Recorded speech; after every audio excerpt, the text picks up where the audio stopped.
This all happened back in the winter of 2012.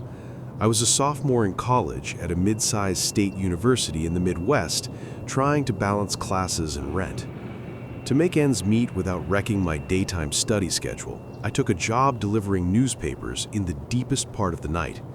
It wasn't glorious work, but it paid decent money because nobody else wanted to be awake at 3 a.m. in sub-zero temperatures, driving back roads that the snowplows hadn't touched yet. My route was mostly rural. Lots of long driveways leading to farmhouses set way back from the road, separated by miles of frozen cornfields. It was incredibly isolating.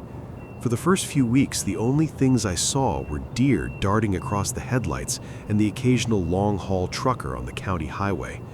The silence out there was heavy, the kind that rings in your ears when you turn the engine off to toss a paper onto a porch. I actually grew to enjoy the solitude for a while. It felt like the whole world was asleep except for me. The issues started with the last stop on my route. It was a small, weathered farmhouse at the dead end of a gravel road called Hatcher's Lane. It was at least 3 miles from the nearest neighbor. The subscription belonged to an elderly woman named Mrs. Gable. The instructions on my route sheet were simple. Porch delivery only, do not toss in driveway. This meant I had to get out of my warm car at the very end of my shift, walk up a 50-foot icy path, and place the paper by the front door. The first few times I did it, the house was completely dark. It looked abandoned.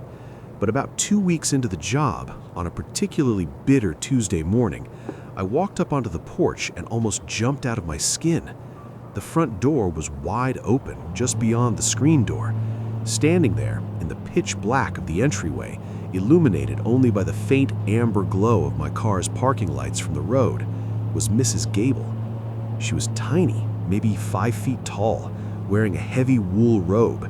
She didn't move or say hello. She just stood behind the screen mesh, watching me approach.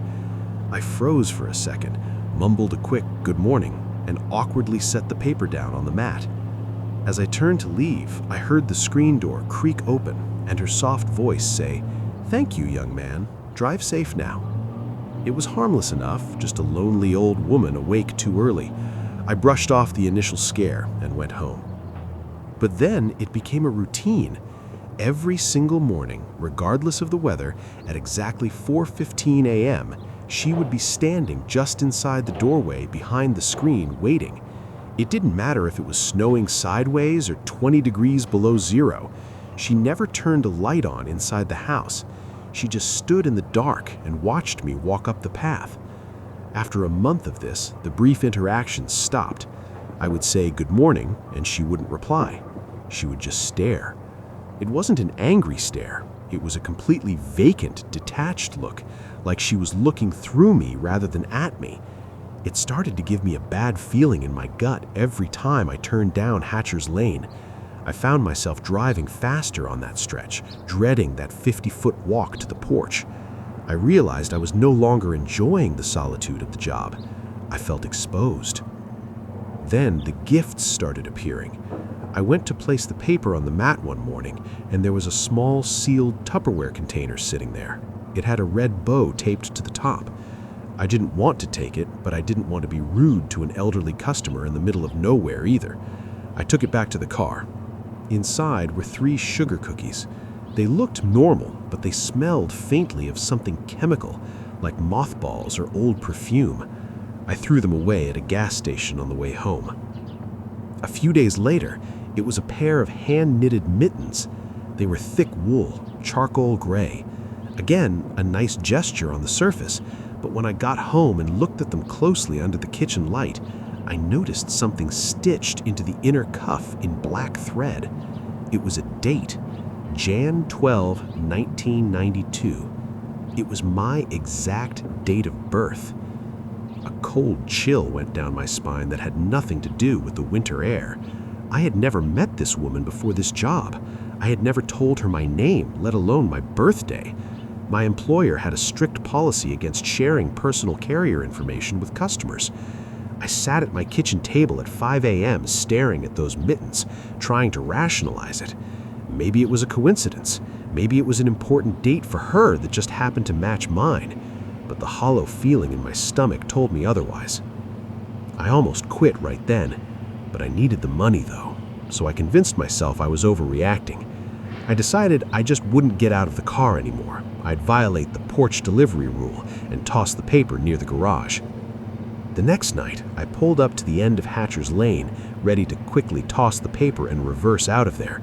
But as my headlights swept across the front of the house, I saw her. She wasn't behind the screen door this time. She was standing in the middle of the snow-covered yard, wearing nothing but that thin wool robe and slippers. It was 10 degrees outside. She was just standing in the snow, perfectly still, facing the driveway, facing me. I didn't toss the paper. I threw the car into reverse and backed down that mile-long gravel road faster than I should have. My heart was hammering against my ribs the whole drive home. I called my manager later that morning and told him I couldn't deliver to Mrs. Gable anymore. I made up a story about her dog being aggressive because I didn't want to sound crazy explaining the staring and the mittens. He was annoyed, but said he'd handle it and take her off my route. 2 nights later, I was back on the job, relieved that Hatcher's Lane was no longer on my list. I was driving down a county road about 5 miles away from her house, completely relaxed. There had been a fresh snowfall, and the roads were quiet. As I passed a dense patch of woods bordering the road, something caught my eye in the rearview mirror. There was a small access road right there, usually used by utility trucks, barely visible in the trees. Parked just inside that access road, facing out towards the main road I was driving on, was a car with its lights off. I only saw it for a second as I sped past, illuminated by my red taillights. It was an old, boxy sedan covered in snow. Sitting in the driver's seat was a small silhouette. I tried to tell myself it could be anyone, a hunter, a teenager, someone whose car broke down, but I knew the shape of that silhouette. I drove the rest of the route looking over my shoulder every 30 seconds, and when I finally got back to my apartment complex, I sat in my locked car for 20 minutes just watching the parking lot before I worked up the nerve to run inside. I quit the job the next day. I didn't give 2 weeks' notice. I just dropped my delivery bags at the warehouse and never went back. I moved out of state a year later after graduating, and I've never been back to that part of the Midwest. Sometimes, when I'm awake late at night and the house is quiet, I think about those mittens with my birth date stitched inside. I wonder how long she'd been waiting in the dark for me before I ever even noticed her, and I wonder how long she sat in that cold car by the woods after I stopped coming down her lane.